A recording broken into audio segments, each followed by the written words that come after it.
just realizing like, oh, we're doing this thing together, and we're in this together, and like we're excited to figure it out together. That was really refreshing to be in a situation where I didn't feel like I had to pretend like I had all the answers. There was a sense of like childlike play. Did we all just become best friends?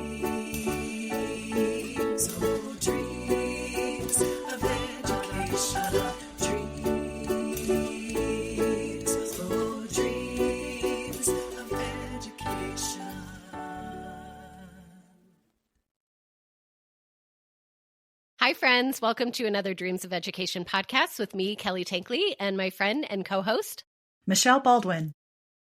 Michelle, today I thought we could talk a little bit about learner-centered, student-centered learning.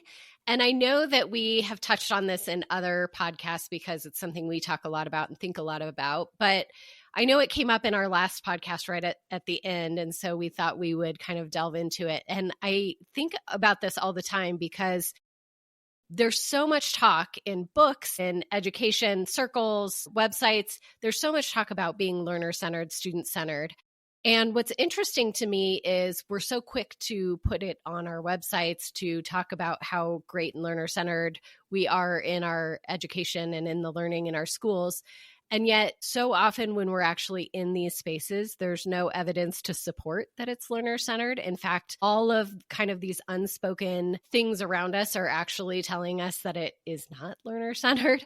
And a good example of that always comes to mind is the number of times that a school's website will say, you know, we have student-centered learning, and all of the curriculum that is purchased is teacher-led, teacher-centered, curriculum-centered. Right. And so there's all these kind of hidden messages throughout our schools that are telling the opposite story and very little evidence to support that it's truly learner-centered. What does that make you think of? What kind of things do you see in schools often that claim maybe to be student or learner-centered, and then what we see is not that? I think for one, when I look at standards across the board in any state, and it's almost like these milestones that kids are supposed to reach. Anybody who's been in education for 20 years or more can see that those standards keep adjusting to younger and younger ages. I'll always use an example of if kindergartners are expected to be able to read by the time they're at their end of the school year, that's not developmentally appropriate for all kids. Therefore, you are not student or learner centered. That Even is the way those things are written right, is not right. often student or learner centered. Exactly. And now the burden is on the teachers. Oh, you didn't have that child reading by the time they finish the school year. That's a mark against the kid, but it's also a mark against the teacher and the school. That's a pretty young example, but we can see evidence of that throughout school standards, learning standards. And when I look at that, to say, okay, yes, developmentally, we hope that they reach these milestones by certain ages. But if you're truly learner-centered, you take kids where they are and you move them forward. Any school that says, oh, we'll get them caught up and beyond grade level, that tells me that you're going to do things that make a kid who may not be ready for those things be put into a place where they're going to lose specials or recesses because they're getting remedial help of some sort. And they're not, we've said this in other episodes, they are not little buckets that we get to just open their heads and pour the information into them. That's not how brains work. It's not how kids develop. So to say that we can catch them up and get them on grade level that's always a big red flag for me to say, I don't think you're really learner centered when you say things like that. Yeah, because we're not looking at the actual readiness of the individual in front of us, right? We've had kids enter our classrooms, all different levels of readiness based on past experiences, histories, traumas that they've experienced. Like there's a whole host of things that go into when a student is ready for learning, both developmentally and personally. And if we're not paying attention to the actual learner in front of us and we're pushing our agenda, to me, that is not learner-centered. That is system-centered, right? Exactly. It's something else centered. Yep. And there's so many things in our schools that are system centered because we've decided how that structure is going to look. We've decided, and it's all based on around efficiency for adults and not for kids. Right. And we know that learning is not always efficient. We try to make it, but it just isn't that way. It isn't. And I think too that we look, we're still in a situation with viruses that are going around, whether it's COVID or flu or something else. We have kids who miss school. If you have attendance awards and also not learner centered, right, incidentally, and you don't have options set up for kids who might need to be homebound for a while, or because we do know kids that are in situations like that. So again, how are you learner centered if your attendance issues are forcing kids to come to school sick, or in a situation when they are not, they're physically not capable of doing the learning today or this week or this month? And that I fear that we're going to see so much more of that. I mean, we already are. It also makes me think about, as I ebb and flow through my own rhythms throughout a year, right? There are seasons where I feel very productive and very creative and like I can just, do all kinds of things. And then there are rhythms in my year where naturally it's like somebody like puts a pin in my balloon and I've got no more air left, right? And we don't think about that with kids, but we all have these like natural rhythms and seasons that we go through where, it's really easy to learn and to grow and to produce and to do all these things. And then we also have seasons where it just is harder. And I don't even know that has anything to do, we both have chronic things going on ourselves. I don't know that it has to do with that so much as it's just part of being human that we have those rhythms. Right. And unfortunately, they're not all the same, or we would naturally kind of, allow for them in a school year, I think. But we don't even allow for that, for kids to show up authentically as who they are and what's going on each day in a lot of places. We can see that in how, like the start time of school for older kids, for high schools. The research is there that starting high school later in the morning is better for teenagers. They need more sleep than elementary age kids. Quite a few schools across the nation have made that adjustment, but many more of them have not. And there's always an excuse that, they'll be here too late because of extracurriculars after school. And I'm like, okay, so who are we here for? Are you student-centered or are you here for schedules? Because if we did what was best for kids and how they learn, then we would start school for teenagers much later in the day than we do for elementary school students. And for me. Right. Much later in the day. My brain fires better later in the day. Right.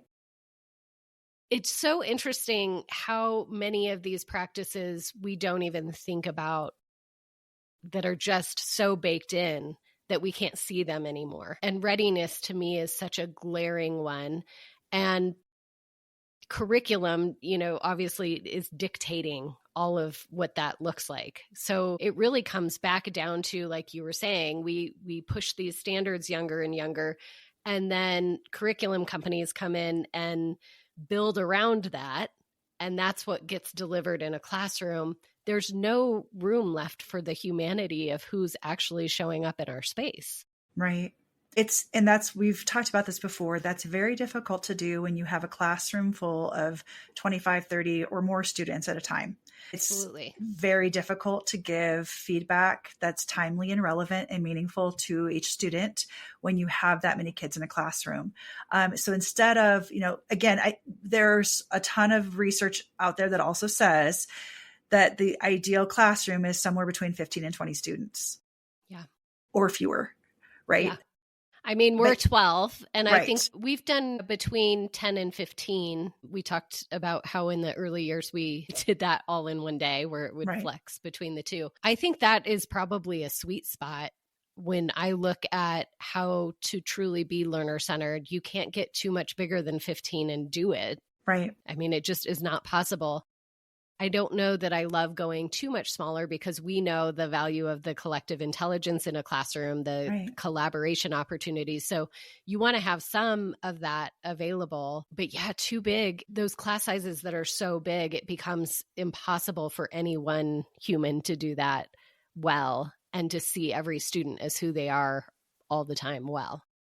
And we've talked about that before. But again, I feel for teachers who have heavy class loads because they want to do all of the things, but they're limited by the system and by schedules, which again are adult things that are kind of arbitrary. And I say that just because, do we have to have a schedule where kids go to 7 different content areas in a day? Mm-hmm. Or 4 different content areas in a day, depending on the type of schedule that the schools have. I feel like, again, adults make schedules that they are looking at, can we cover all the things, rather than what works best for the kids that we have. And I'll even say, like, this is a pretty common teacher saying, but teach the kids you have, not the kids you wish you have. And I think that that's the other piece of this too. If you're always kind of planning and scheduling for the ideal student, that means you're leaving a lot of kids behind. I think about this all the time because curriculum is developed with the ideal student in mind, right? It's assuming that we have students who all got the perfect amount of sleep, are well fed, they're not hungry, they have had no relational upset in their lives today. They are all good at reading and good independent readers. They all are excited about what we're teaching and learning every single day and every moment. And any educator knows that that's not any of the kids who show up on any given day. We don't have those kids. It's this imaginary like standard that we're teaching to, and it's never existed. Right. I also think too, like, how much you go back to, do we just not like children? I hate to say it that way because that's what it feels like. I feel like when you really pick apart the system and you're really looking at it, you're like, number one, this is not about kids at all. No. Like when you really look at our school system and the model that we've built, it's about a lot of things. Kids are like last on the list, unfortunately, in the ways that we've developed these systems and these practices. It's almost like we're going to make these kids suffer so that they can go through 12 years of school suffering and they'll come out the way that we want them to be, rather than who are these children already and how can we help them to grow and flourish and reach the potential that they have. And that looks different from the kid next to them, but also with respect for who they are, and not the assumption that, well, we've got to, basically take the tools and shape them and build them into this little productive person to leave high school and then go forward. Well, and I think that all of these systems and tools have been developed, honestly, with the best intentions, right? We wanted a society that was educated. We wanted to educate everyone, like best of intentions. I think that the way we have done it has prioritized efficiency, standardization, getting everybody the goal is to get everyone to look the same, right? Everybody, I think Todd Rose says, everybody look the same, only be better than that, right? Right. We want you to be the same, but better. And it's great that we have this goal of educating everyone, but I feel like in trying to attain that goal, again, we've lost the humanity. We've stripped out everything that makes us human out of classrooms unintentionally. And then we get upset with teachers when they can't be everything to every child in every moment within those confines. And it's like, we have not set it up well. And every kid who is outside that norm, which is most kids, now experience a lot of failure, anxiety. They are looked at as the problem to fix rather than this is who they already are. And we did not devise a system to fit the needs of the kids. We try to make the kids fit the needs of the system. And that's where it's gone wrong. Yeah. It's so static for very organic and dynamic. We're trying to mix things that aren't made to do we're just trying to do it the wrong way. I think we're starting in the wrong place, right? We're starting with the end goal in mind, which is we want every student to look this way, instead of starting with the student and then saying, how do we help them develop and grow as individuals? Right. And again, as you said, best intentions. And we know a lot of teachers all over this country and plus. And incredible teachers. Yes. Truly so gifted. Doing the absolute best with what they can inside of a system. And there's still kids who fall through the cracks with these wonderfully gifted people. So how do we, and I don't mean you and I mean we as a society, how do we make strides forward? How do we help change the system in a way that does meet the needs of kids? And at one point we were talking about how so many kids come to school very dysregulated now, and that seems a little bit different. And of course, there are, a bunch of there's a lot of finger pointing at different ills of society. But I think one of the things that we identified is that our kids are growing up in a very different time. There's a lot of uncertainty. We've talked about that before. There's a lot of overscheduling of children. Every single second of so many of these kids' days is scheduled with something. Right. Meaning there's no time for them to just be kids, be bored, free play. Right. Even their play has been scheduled, right? As soccer or lacrosse or, a chess game or an esports or whatever, that fill in the blank. But we've even scheduled every second of their play. So there's not even time for them to just be, Right. be with other kids, figure it out, make up games. We have seen some kids that have come to school and they have a stuffy that they leave in their car because they might be, 12 and they still like to play with stuffies or action figures or whatever. And they leave those things in the car because they're kind of embarrassed. And that's one of the things that I've noticed over my nearly 30 years is that kids are playing with toys only at like they stop playing with toys at younger and younger ages. And it's like the imaginary play, the pretending, all of those things that we know are really crucial to brain development seems to be stopping earlier. And I don't really know why that is. I know that I'm sure that there are studies that we could read, but when you experience that as a human being watching other humans come into your building, it makes me sad. On the upside is I do see a lot of those kids at recess inventing games and pretending a little bit so that because they're around other kids who give them permission to do so, right? That's a unique thing about Anastasis. I feel because we do so much whole school, kindergarten through 8th grade, it gives the older kids permission to play younger, longer because they're entering into the games with the littles, right? So it's like they're holding a different role in a way that doesn't make it, embarrassing to still be enjoying, but they are enjoying it. They are still being playful. They are still engaging that side of themselves. It gives them a different permission peer to peer, I think. Right. Well, I know that there have been some brain studies done where they have kids all hooked up to machines and they show like different activities and how many different areas of the brain light up with specific activities. And anything that's creative, they're creating something, whether they're performing some music or like rapping and jazz are two like highly up all of it.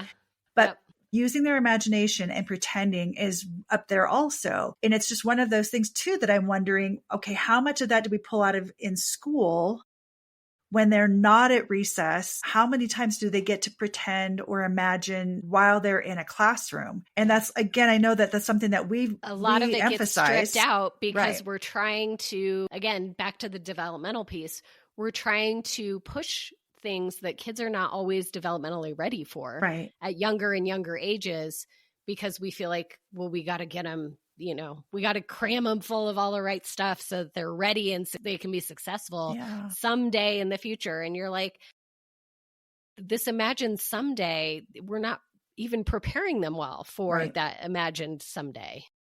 That's when I started teaching the littles at Anastasis. I realized how much of their day I was really directing. It was still inquiry based. It was still student centered, but a lot of it was student-centered the way that I directed it, so not 100%.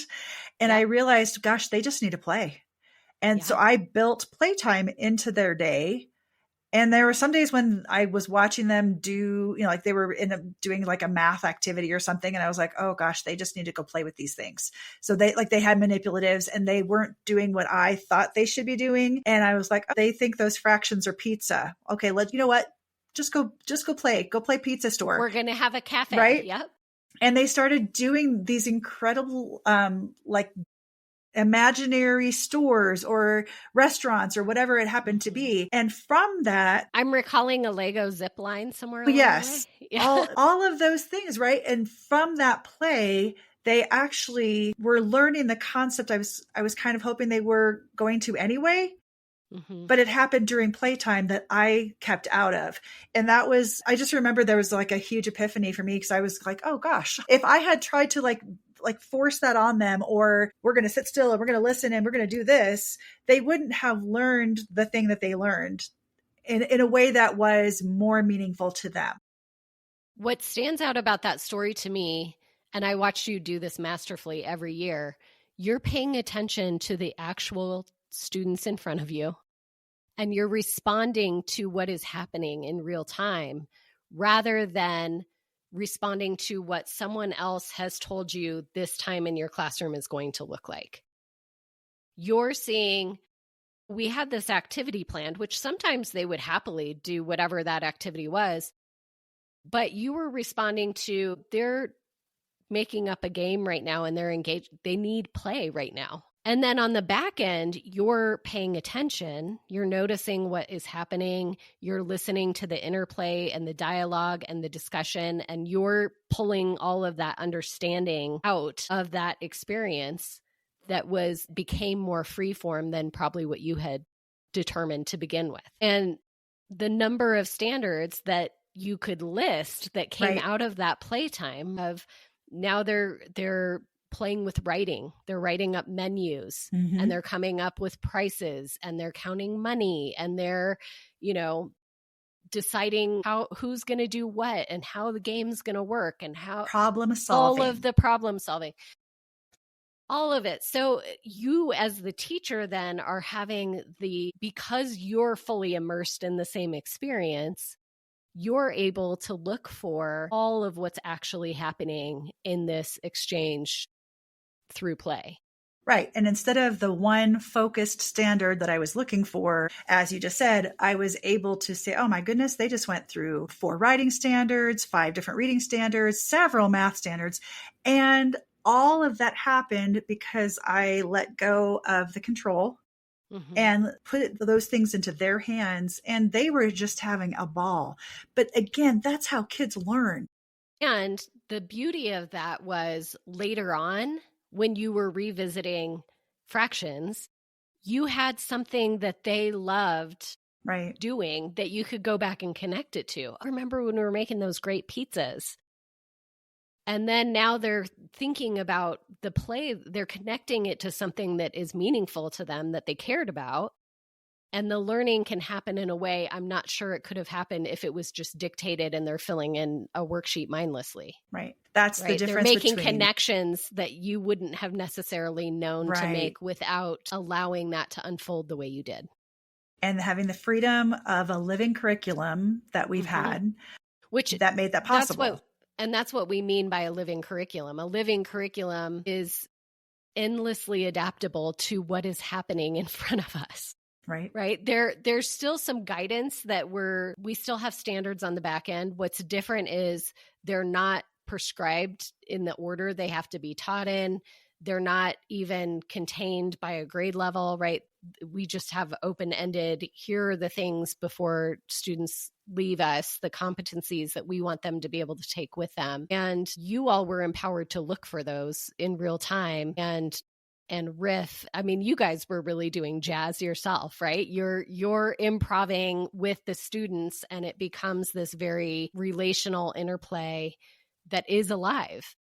Right. And as you said, like I became so much more of an observer of learning than explicitly teaching every little thing. There's a lot of, I had an argument with someone online about explicit versus constructivism and how explicit teaching and learning.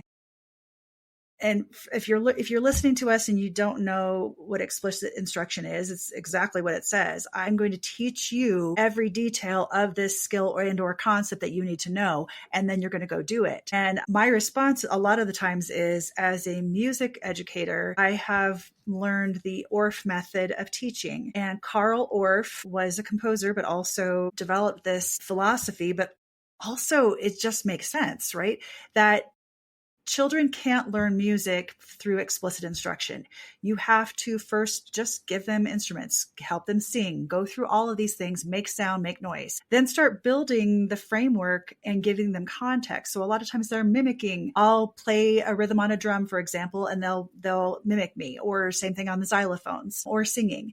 And then as they keep doing all of these things, then I can start introducing, this is the note you just played, this is the rhythm you just played, and they can recognize it because they've already been experiencing it. They have context for the learning. If I started off... And how many start the... I think it starts the opposite. You have to start with explicit before you can give that freedom. And what ends up happening is some kids do make connections very, very easily and very quickly. So if I explicitly teach something, they can make that connection. Most kids do not. Most humans do not. One of my favorite moments was a kindergarten, he might have been first grade, 6-year-old. And it was in McCrum's class when they were doing an inquiry on patterns, but you had been teaching different clapping patterns to them, and they were playing with different clapping patterns and following you and kind of engaging that. And one day he was very dysregulated in metanoia. Somebody else was teaching and I was sitting with him, and he just came in like completely like all over the place. And all of a sudden he's looking, I can't tell what he's doing. He's like leaning over and he's looking at the line of chairs that we're sitting in. And I said, "Bud, what are you doing?" And he said, "Look, it's a pattern just like our clap pattern." And he had noticed that the colors of chairs followed the same clap beat that you had taught them. But he's now looking for it everywhere and playing with that concept, not because we had set up the chairs and said, now look for, it would just happen to be random, but apparently it was the same as the clap beat. And I was just blown away that he had made this connection. It wasn't what we were doing in that moment, right? But I was so impressed that he had made this connection. And then I said, you have to tell your class about that. So at the end of Metanoia, he actually was able to tell everybody. He was pointing it out, and you could see the older kids go, "Oh, that's cool. That's just like, like they made that connection." But again, allowing for the play, the experience, so that the connections can happen. Right. And that is, again, the argument for constructivist teaching, which leads into, you can't do constructivism without inquiry, but and without student-centered. Right. If you don't have really that, really truly happen without knowing who your learners are and responding to them in this moment in time, to what is actually in front of you, the dysregulated kid, the kids who are wanting to play, right? Whatever that is, if we're not responding to the actual humans showing up, if we're doing a disservice. Right. And when you look too at if I'm stuck with box curriculum and everybody has to be on page 52 at the same time, that doesn't make room for the kid who needs extra time today, or just nothing is getting through. I just need a human to be with me today because that's all I'm going to be able to be capable of. And I think that when you're on pacing guides or you have scripted teaching in a school, that is to cover content. That you could teach anybody those things that day. And when I say teach, I mean deliver instruction. That isn't, there's no learning happening. We talked a little bit about AI last week, but that is what I see so much of the AI is, well, we'll just outsource that direct instruction. And I'm like, I don't know that that's going to serve us well in the long run. Mm-hmm. Because we're human, right? And the direct instruction is not all that we as humans need in that moment, right? It's not just the outcome is not the most important part of what happens in a classroom. we've made it the most important part, but it's not the most important part of what happens in a classroom. I also see a lot of these AI tools touting, this great, we're going to save you all this time. And I'm like, number one, save time for what? Like, what are you going to do with all that time saved is my first question. But number two, the way that they're going to save time is by outsourcing the grading. And I'm like, well, now we really have made it all about outcome only. Mm-hmm.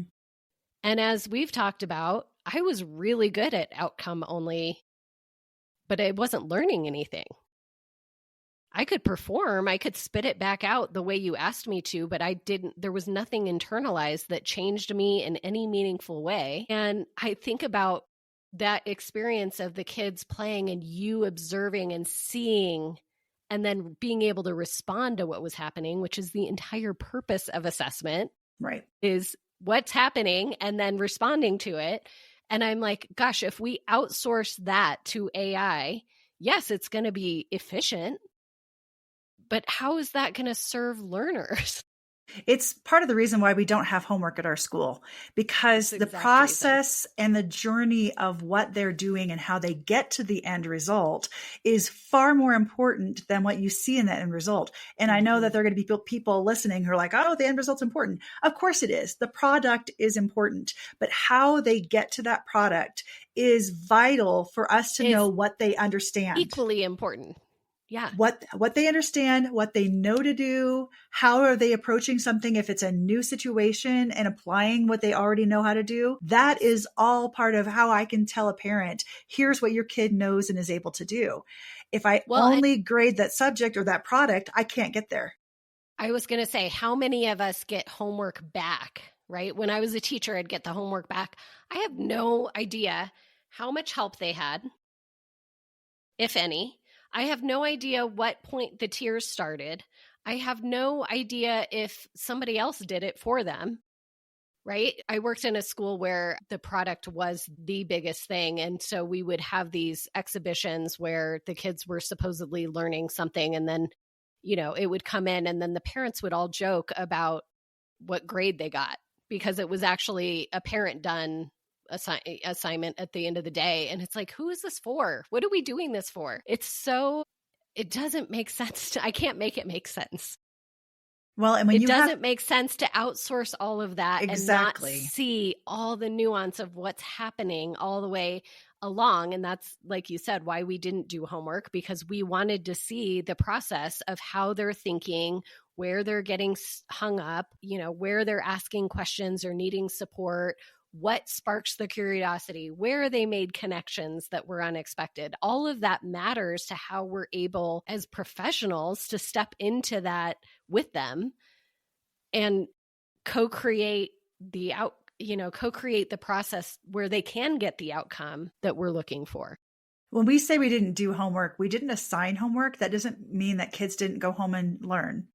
Because first of all, there's a lot of learning that happens, right?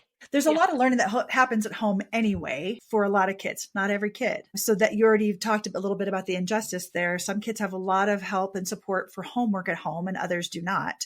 And then there's also the fact that there are things that are more important than schoolwork. You've already been in school for 8 hours a day approximately. If you then as a child have to go home and do more, that is a really long day. That's more hours than a lot of adults put in. And again, that is teacher and system centered. That is not learner centered. Like, what are your needs? It doesn't honor what kids are learning at home, regardless of what the family situation is like. There's always something that's being learned at home anyway. And then on top of that, there are kids from Anastasis it was so funny the first few years and even in subsequent years, is it okay if I go home and learn more about this? We would get that question all the time. I'm like, yes, do what you need to do. And now we are honoring the way that kid likes to learn. So there are lots of kids who would go and would read through, watch a YouTube video, like a how-to. And they'd come, I learned all about Rube Goldberg machines and look at what I built. Or they're like, I don't like to learn from a video. I like to read the steps. That's like me, right? Yeah, I would much rather read it. Or the number of them that would come back and say, I got a book at the library about, can I bring it in? Right. Yes. And they're so excited to connect those two moments where it's not forced. It's very authentic. It's their excitement. They're bringing it in. And what that did to the classroom dynamic was incredible. Right. Because now you have kids who are seeing the brilliance of that collective intelligence of, we can all bring the thing that we're interested in to the classroom, knowing at Anastasis that we were going to honor that, right? When they wanted to show, I found this great video on the thing that we were working on. It's like, cool, bring it in. Let's watch it at our morning meeting, or let's read that book this week to the whole class. Or do you want to read the book to the, like those were the moments where you could just see the life come in, and kids recognizing learning doesn't happen only in the four walls of school. Learning is life. Again, back to the living curriculum. It's alive. It's not contained by a book or one person being the teacher. It's not, it's something that we all get to share and own together. Yeah. I love that you said that about the teacher too, because I think that for a lot of people, inquiry and constructivism are very scary things to teach, because you are not the expert. You have to be vulnerable. You have to say, I don't know, let's look that up together. And then be confident as the lead learner in this case to take your skills as like in discernment and critical thinking to say, oh, I do know that this is a website that is not going to be helpful for us because ABC, all of those things that you do have to be confident in. But to go along with the kids and show that we don't have this repository of every fact ever in our brains because we're teachers, or even in our own subject area, if you're a teacher who has specialized in a subject, there are ways to be vulnerable and yet still be in charge of the classroom in a way that shows kids that learning doesn't stop when you leave school. Right. Well, learning is a deeply vulnerable act. And I think we do kids such a disservice when we pretend that it is not that as the educator. When we don't enter that vulnerability with them, we take away an opportunity to build trust in that relationship. When we enter into it with kids and we're honest about that learning is vulnerable, and we're honest about not everybody knows everything, and that's part of the fun, is we're all going to discover and figure it out together. I think that builds trust in such a different way in a classroom setting than the experience I had in school, which was direct instruction. It was, the teacher is the holder of all knowledge. As you were talking about the ORF, I was remembering one of my music teachers who taught direct instruction and started with theory. And that was the moment that I stopped being interested in music and never returned to it. So it is that thing of, how do you kill learning? You don't include the students in the learning. And I keep thinking back to that teaching itself is really having an insatiable curiosity about a lot of different things. And I think that we have made it to this where we silo everything so that you're just a music teacher, you're just a math teacher, you're just an English teacher, instead of making learning more attractive across the way. We've talked before about, when you see commonalities in science and math, a lot of people are like, well, that's just how it works. But when you start to see, oh, music is also math, and it's also science, and it's also history, art, all of these things, right? You have to be able to make those connections. And if that's not your gig, then teaching is actually a lot harder, because you're only teaching what you know. And that lends itself more into direct and explicit instruction. What are we really teaching when we're doing the direct, explicit instruction? And I think all the time about how we talk about wanting to build lifelong learners. Again, what is the evidence to support that we're doing that, when the data shows that how many of us never pick up a book again when it hasn't been assigned by a teacher? That breaks my heart so much, because books are my friends, they're my children, they're my, right?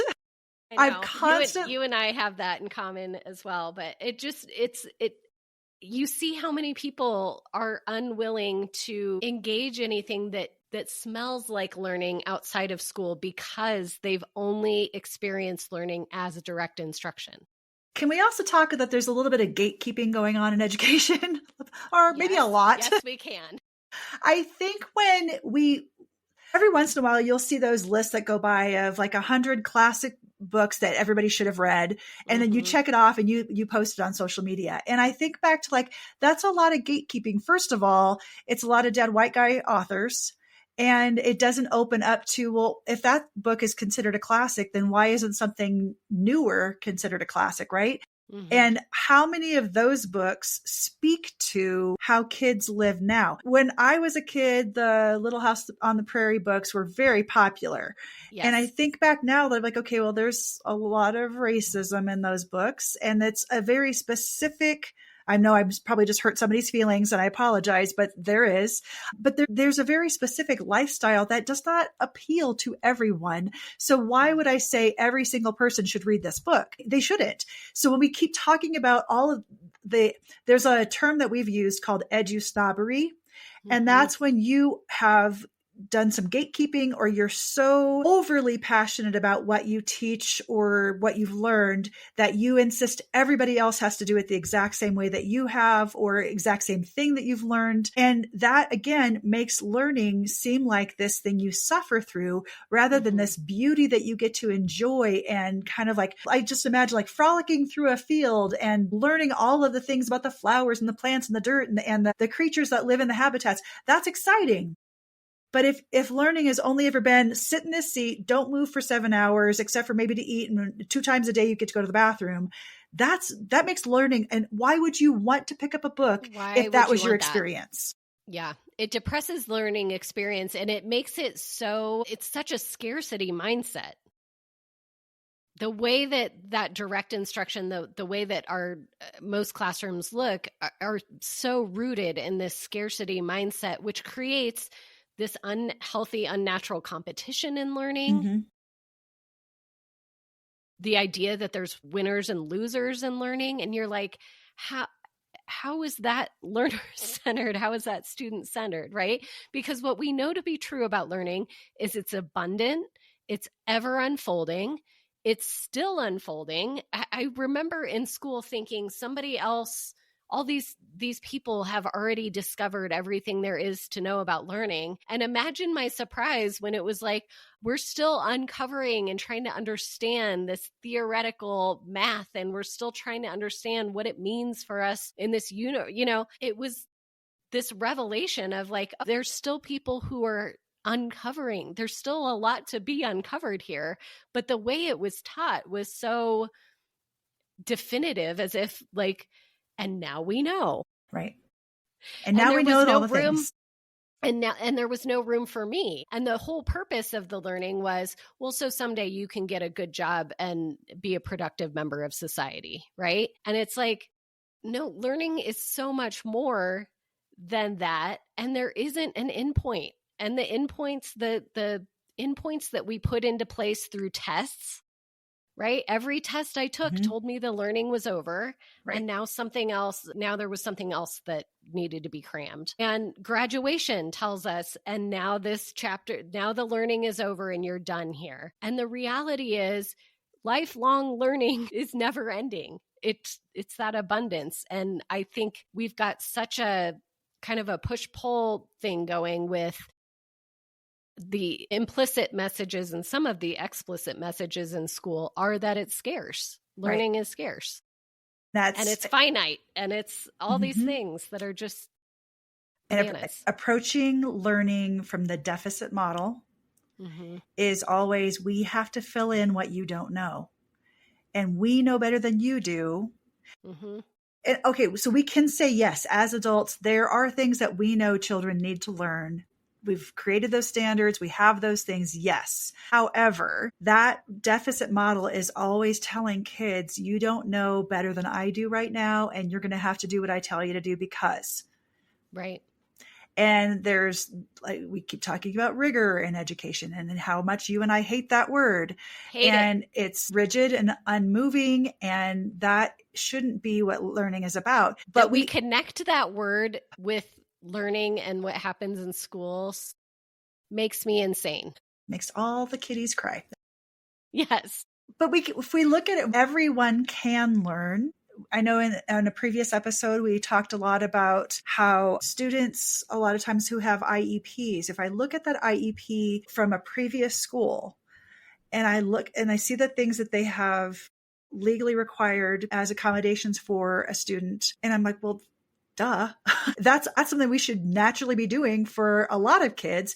But also if we have to legally require that a school make accommodations for a child to learn, that again tells me there's something wrong with the system. Right. Rather than, again, if we came at it as what does this kid need?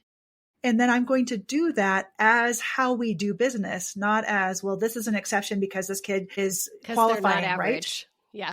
Right. So there again, every child can learn.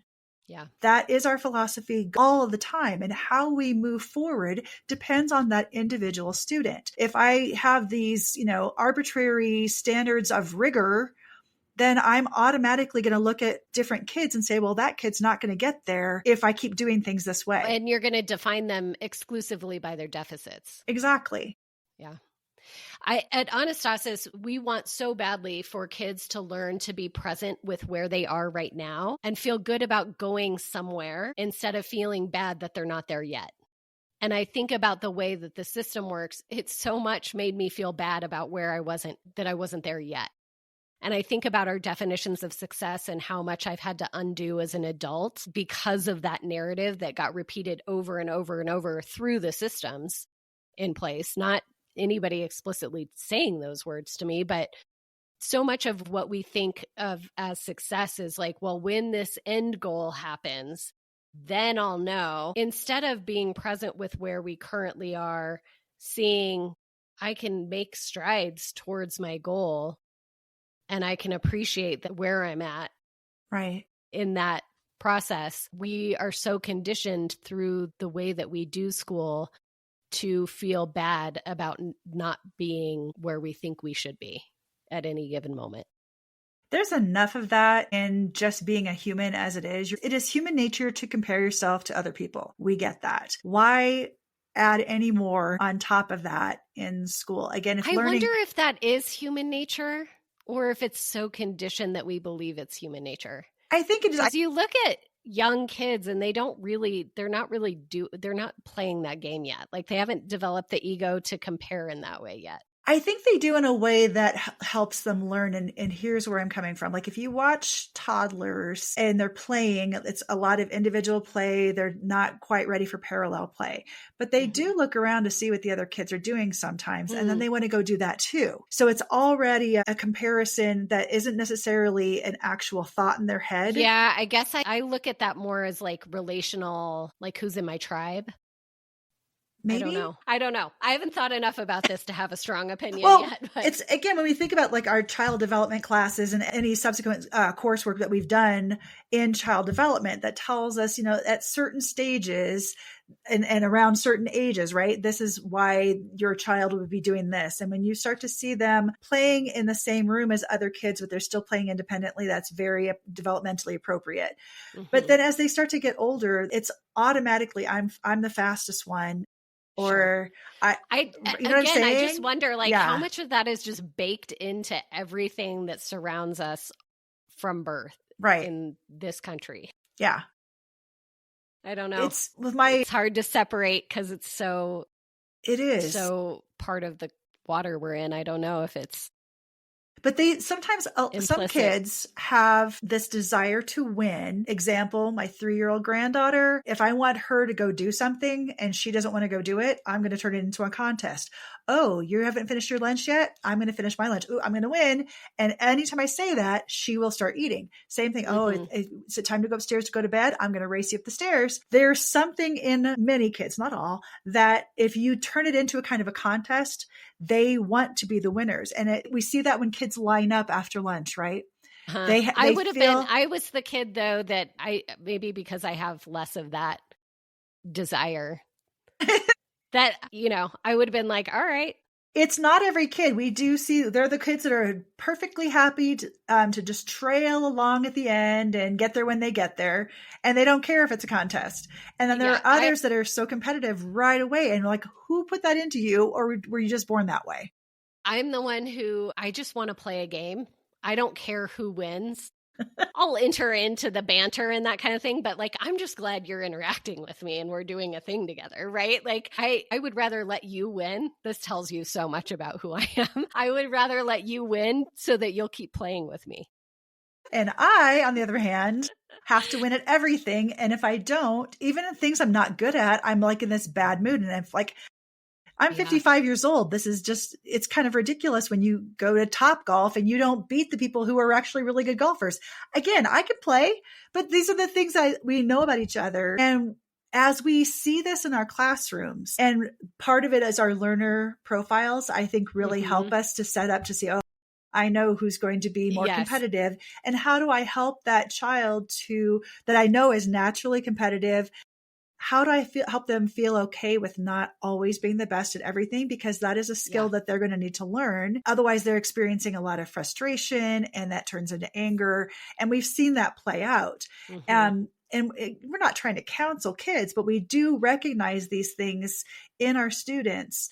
How do we help them? Well, they all impact what's happening in the classroom, and they impact the learning that's happening. Again, if we're not paying attention to all of that, and we're only thinking about kids in academic terms, we're missing so much of who they are and what they bring. Right. And again, if I'm thinking through how a student learns, and again, I can look at all of the years of teaching I've done over different grade levels. And the interesting thing is I've always had people ask me, well, what's your favorite grade level to teach? Or what's your favorite age of kid? And like, they all have some very unique and interesting things about them. But how I approach learning with children age 5 to 18 is really kind of the same. And again, if it's not based on who they are and moving them forward, then it's more about me than it is about them. I do think that is part of your music teacher probably coming through, because I tend to have the same feeling of when I first started teaching, I would have told you hands down, like second, third grade is my sweet spot. When I became a computer teacher and I was teaching everybody in the school, I got to see that like I actually show up to this process the same. And I enjoy the kids differently, or there's different things that stand out about each age, and I love every single one of them. And then at Anastasis, obviously, the way that we interact there, where I would have always said before, like junior high, middle school is not my age group. They were some of my favorite kids every single year.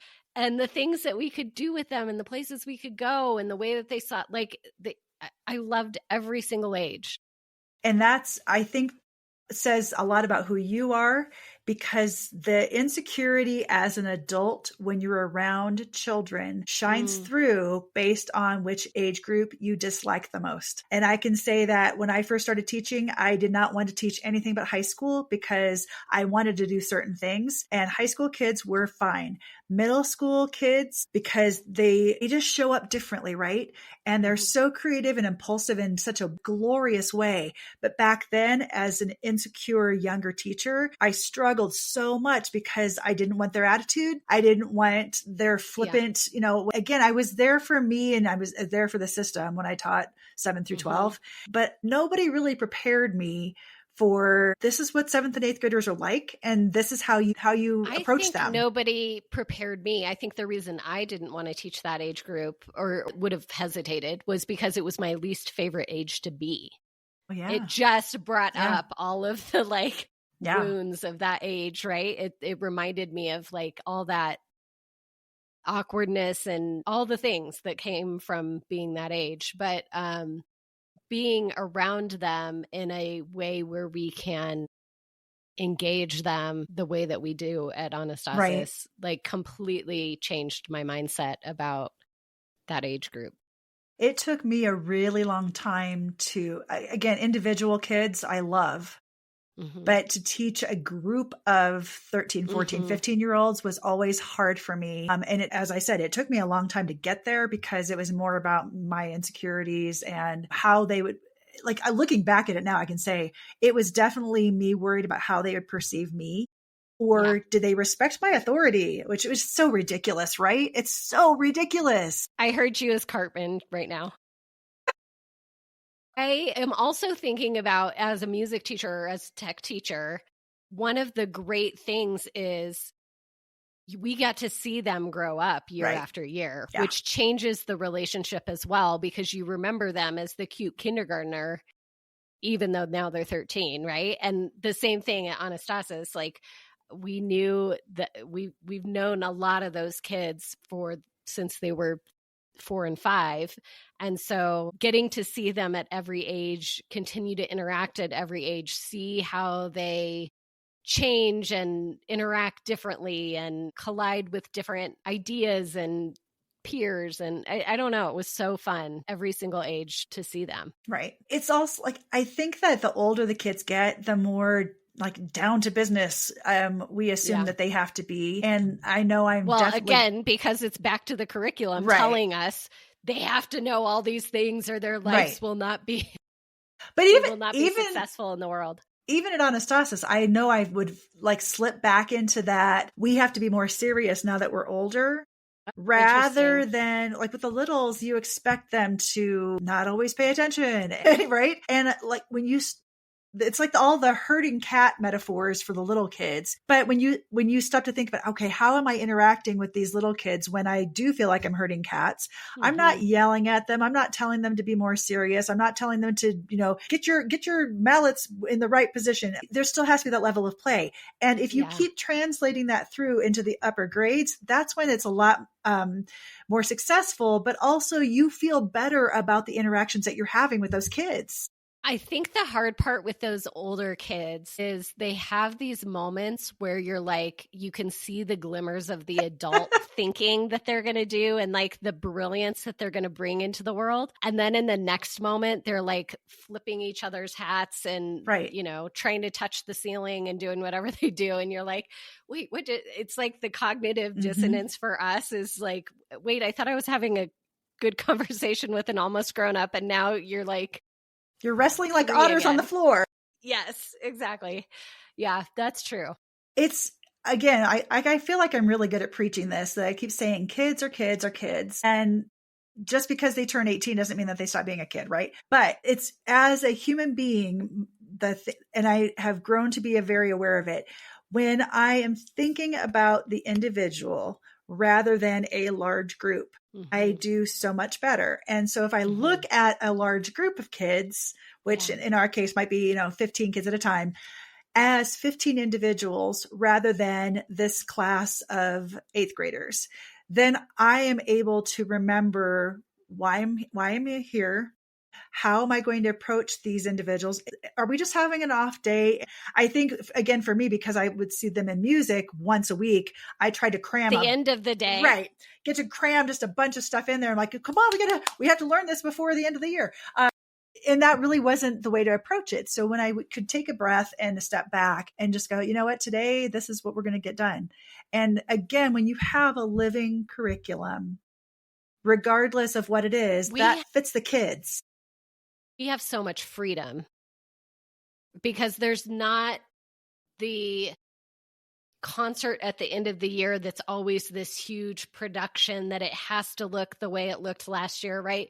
We have enough freedom to say, well, this year graduation is going to look like this, and we're going to give these parts of these, like it gives us a lot more ability to show up in a learner-centered space and see the learners in front of us and then respond accordingly. I think often teachers' hands are so tied by the system, by the rituals that we've put in place that look a certain way that now we have to like outdo ourselves every year, or those kind of things. We don't have a lot of that at Anastasis. We've also had to train parents to not look so much for it to look exactly the same as it looked last year. We do a lot of coaching with parents to say, we're going to show you this at Christmas. This is what we're learning right now. So even that this is part of the learning process, and they're able to see that rather than we've made everybody miserable. And now you have this really cute little program to watch. And our everything we did always was incredible, and the kids always showed up as their best. But I think it was because we allowed for that flexibility of all of us to show up according to what was actually happening instead of expecting it to look a certain way. Right. I think the music example there is a really good one, because I don't know any other, I'm thinking back to like public school, right? When I taught in public school, you didn't have a math concert. You didn't have a science concert. You know, you just had assignments and tests. But music and PE didn't ever have a concert, but the expectation was music will have this number of concerts during the school year. And oh yeah, they have to be polished. And like you're talking about, you know, children who are going to go be at a polished concert. That doesn't make any sense. And by the way, they also have 8 other subjects that they're attending to all the time and have responsibilities to, and they're still kids. And when you look at it as we're just going to do an exhibition or an exposition, whatever you want to call that, of here's where we are right now, and this is what we're going to show you. And if we make a mistake, we might stop and start over, and that's okay. Because the first time I ever had to do that as a music teacher I was panicked, because we just made this huge mistake we can't recover from. We have to start over. Or one year when I was teaching high school, a kid fainted in the middle of a song, right? Those things happen. Poor kid, you know, fell just straight like timber from the top riser, and hit his chin and had to go to the hospital, all of those things. And then yet we were still expected to act like nothing happened, take a deep breath, and keep performing. And when you think about what that teaches kids, again, the implicit teaching that is happening during those moments of it has to look perfect. It's got to be polished. It doesn't matter how you're showing up as a human today. It's got to be spot on. There's no room for authenticity. And you think about, who do we love the most in any area of our lives? It's the people who show up most authentically. It's not the ones who, I mean, you even look at how Instagram has changed, where it started and it was all these perfectly curated lives. And now people are like, I can't relate to that at all, because it just makes me feel bad. Right. And now what's the most popular is the most authentic, right? It's those clips that get passed around and around and around because it's this authentic human moment. I think about us, like, what do we love most is when they break character and they have the human moment, and you're like, it's brilliant, right? So that we teach the opposite to kids through our policies, through the way we do things, that it's not okay to show up as human here. But then we call ourselves learner-centered. Like, I go back to that because there's so much baked into just how we're doing things that tells kids the opposite. And they are amazing BS detectors, and they can smell it from a mile away that you might use all the right words, but they don't believe that that's true if all of your policies and all the way you're doing things are telling them the exact opposite. And when they are showing what they've learned, so we do storyline, have identity day, all of the things where kids have an opportunity to show who they are and what they've learned or what they are learning. And sometimes we've had like little poetry cafes or just different times during the school year when families can come in and see some kind of a learning fair. Think like a science fair or any of those opportunities where kids can practice a performance. But again, it's not such high stakes that they're being graded on, does it go perfectly? The learning is where that assessment happens. Right. Yeah, we don't assess really end products. We assess the journey all the way through. Right. The end product becomes more of a celebration of what the journey they've just been on. Right. Rather than this high stakes, if it's not perfect, then I failed, right? Because of the way, and we should probably talk about how we do assessment, but because of the way we've decided to assess and capture that, the outcome is it truly is just and now we're going to celebrate that journey you were just on. Right. And the different ways that we have kids present. So it could look like standing up in front of an entire group. It could look like small groups coming to each student in a fair type style. And because we give kids multiple opportunities to do things like that, that is a skill that we want them to learn, but it isn't the only thing. So sometimes we have different options of how they might present something. Maybe it's through video, or some other demonstration. And again, knowing those kids, right? We can see this is going to be a sensory overload for this student, having all these interactions. So we're going to plan with that student. Who is it that you would like to present in person for? And how else would you like to showcase this for everyone else so that you're not so overloaded that you can't function as the human that you are, right? So it becomes I think I can do this for my parents and this class, and then I'll go back and do the video, or I'll put on the presentation this way so that people can see it when I need to tap out a little bit. Right. And having that honor the students, how they show up, like being able to honor a student as they show up is so incredibly important to them being able to move forward. I was going to say, there's a lot of times that wasn't a premeditated plan. It was an in the moment, in the day plan, because we had a meltdown this morning where relationship was broken for whatever reason. There was a disagreement before school, and now I can't show up for mom and dad because I don't, dysregulated right now in that we haven't had time to fix that yet. I went to school. And so in the moment, we could see kids going, okay, they did great with everyone else, but they can't do it right now with mom and dad. And we'd film it and send it to mom and dad. I mean, there were things there. Again, you're allowing them to show up as humans in that every single day and then responding accordingly to what's actually happening. And because we know our students well enough, first of all, we trust them to come to us and tell us, here's my situation. They trust us that we're going to respond. I'll know which kids I can push a little bit and which kids I'm like, nope, this is not happening today. Well, for kids like me, when you can see that it's an anxiety response and all I need is somebody to say, you've got this. I know you can do this. We're going to start with one person. It's going to be great, and you get me out of that anxiety spiral. Like you would know, we know enough about these kids, to your point, that we know when to push, when not to. We know Mickey, our dean of students, is so brilliant at asking every single student when they're in a dysregulated state for whatever reason, what do you need right now? Right. And they know that we'll listen to them and honor and help them scaffold to a place where they can get back to whatever it is that we need them to do or that they're doing. And there were some of our students that we knew just by looking at them, the way that their eyes looked, the way that they were walking or sitting, holding themselves. Exactly. That they're sometimes like, okay, this is not a time to keep going after this kid. I don't know that you can do that in a situation where your students aren't truly centered.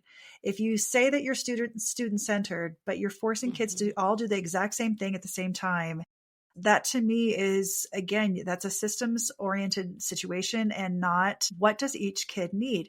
And again, if I go back to, I'm a teacher of children and I want them all to be successful in a way that is tailored to them. What does that look like? And I have to make room for that child to not have their best day. Even if it's a day that I really need them to have a best day, right? It can't be about me or that system. It has to be about those kids. That's not easy. So taking it back to the conversation around what's happening with AI in education, and I see that a lot of tools and products are saying your learners are going to be more centered in the classroom because they're each going to have an AI tutor. And I think what's missing is there is a humanity there that an AI tutor can't pick up on why we're shutting down or why we're not understanding or where the misunderstanding is happening. And I really worry about what happens when we further remove humanity from the classroom. Again, I think it's with the best of intentions, right? They're trying to say, well, everybody can have kind of this personalized experience, but I think there's something really sad about stripping more humanity out of the classroom. This being, again, from somebody who enjoys AI personally, who really loves technology, but as an adult, I can use it for those things that a human might get tired of me endlessly riffing with. You're a lot more magnanimous than I am, because I see I see a lot of the AI in education as a grift. There's a niche market there, and a bunch of people are jumping on the bandwagon because it seems like it's it happens right? with every new tech. It does. There's a lot so I expect some level of that. There's a lot of technology in education, especially like adaptive and assistive tech, right? That those are definitely best intentions. We've seen those things work and really help students out. I think that there are probably some people who have some good intentions with AI in education. I see a lot of the grift side. And again, if you are taking the humanity piece, the part that a student needs the most human interaction with, and you're outsourcing that to AI, just no, get away from me from that. I don't want it. That's the part that makes me sad, is it seems like a lot of the tools coming to market are, well, clearly they're designed for the system because that's where the money is going to be, right?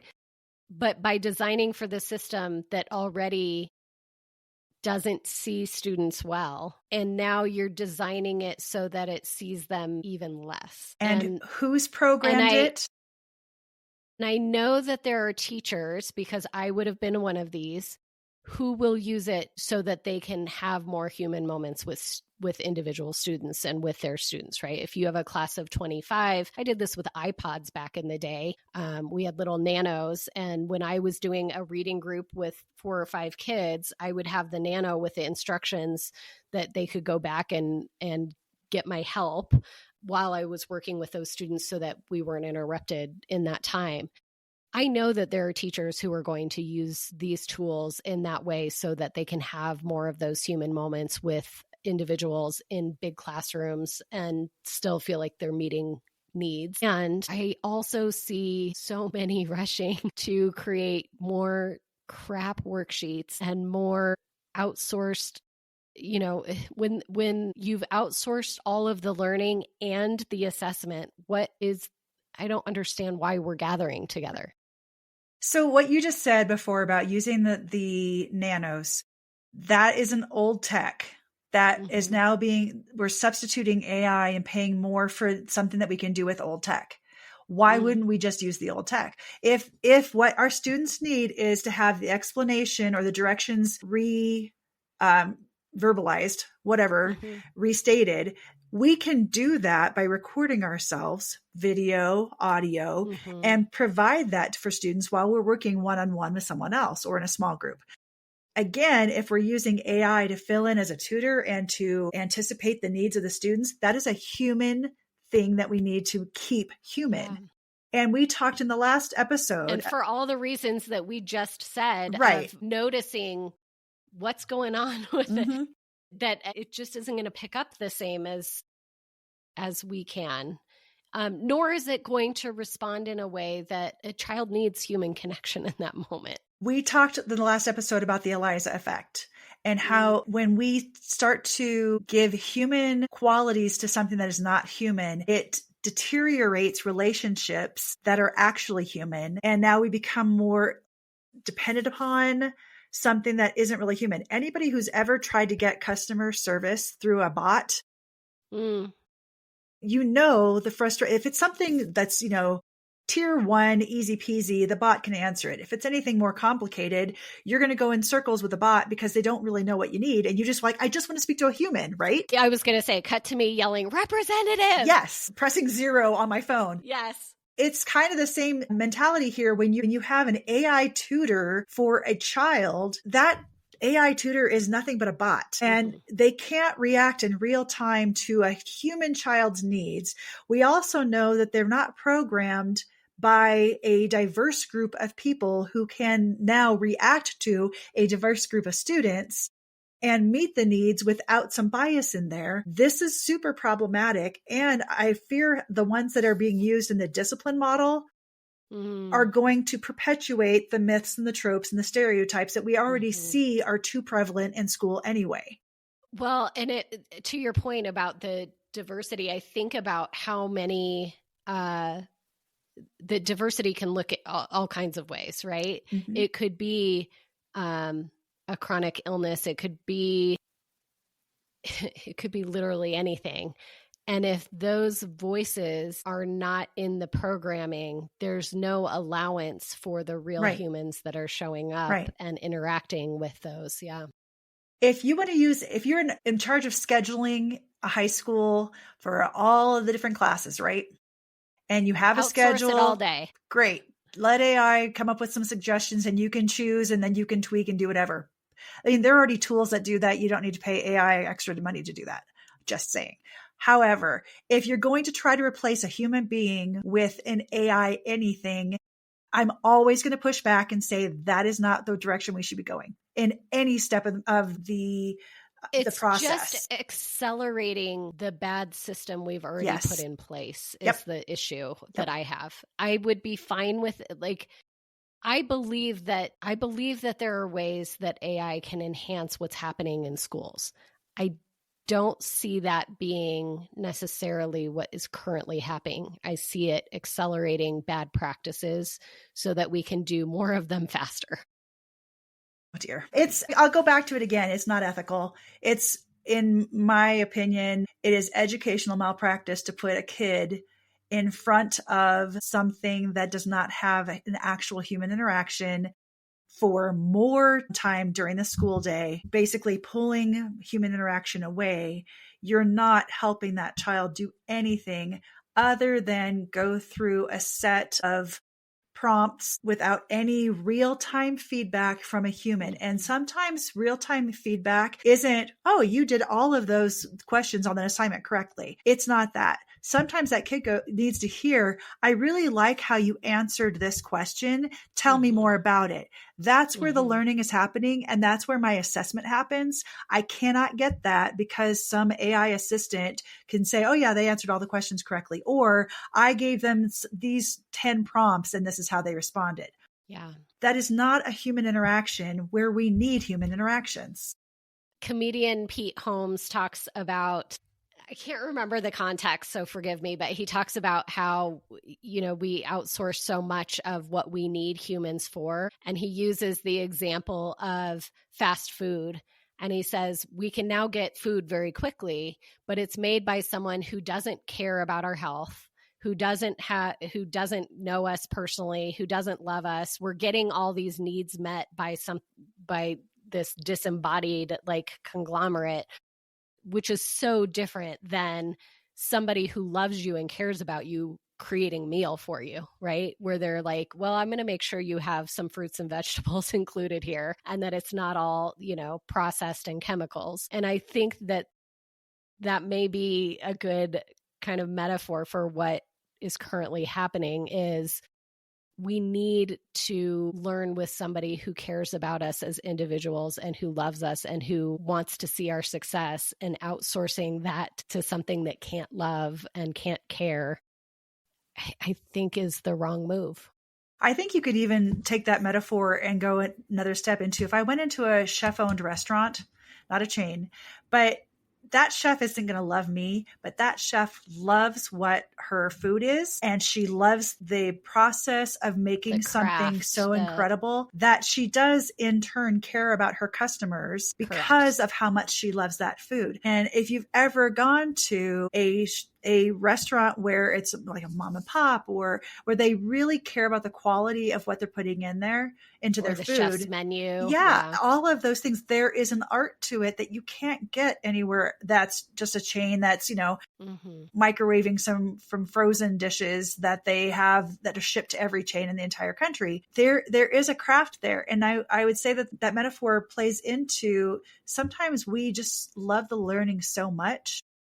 It might be a topic like travel or geography, right? You might have a teacher who loves geography so much that they are so passionate that they get the kids excited about it too. And then if that teacher is also someone who loves learning, they can say, okay, well, how else can we tie? Yeah, I know geography is my gig, but how else can we tie we'll pull a little bit of history and a little bit of art and some music into this. And what's the science of all? that's where that art and that crafting that as a teacher is so exciting. And you can only do that when that is your process, not some boxed. Well, and to your point, when we think back over our educational experience and you talk about something that stands out that you learned or did, it always comes back to human connection. Yes. It always comes back to, I had this amazing teacher and I remember this experience, or I remember this, how passionate they were. They never go back and say, well, I remember cramming for this test and then I got an A on it, right? Like that's not the standout moments. And yeah, it's going to be interesting to see. I was hoping that the thing that might come out of COVID would be kind of a hat over the wall moment where we realize we need more humanity, not less. And I'm afraid it collided in a moment where it got easier to outsource to technology. I think about the learning mode in the movie The Matrix, when you basically plug in and you download, oh, now Neo knows how to do all of the different fighting styles, right? Because he was able to have something physically implanted into his brain. And like, I feel like there's a lot of, that's not going to happen. Not in my lifetime anyway. Not in my lifetime anyway. That could be true, Michelle. But I feel like there's kind of this, oh, but what if we just did it this way, that it's basically like downloading? And I keep going back to, they're kids. These are not little computers you can just plug in and learn everything about what it is you want that kid to know. We have to experience it. We have to have these struggles. Of what good to the world is that? I mean, it's fast. Let's say that does exist. Well, now you've created 1 million new robots.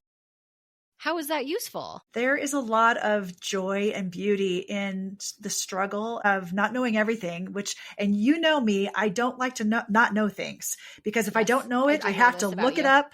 And I have to like read as much as I possibly can. But again, that's because I'm curious, not because I want to be a know-it-all. I like to be a resource for other people, but I really want to know. And I feel like that's because I was in a kind of like this golden age of, there's a lot of information out there. I had really, really good teachers who really wanted us to experience and the joy and love of learning. Yeah. That kind of went away.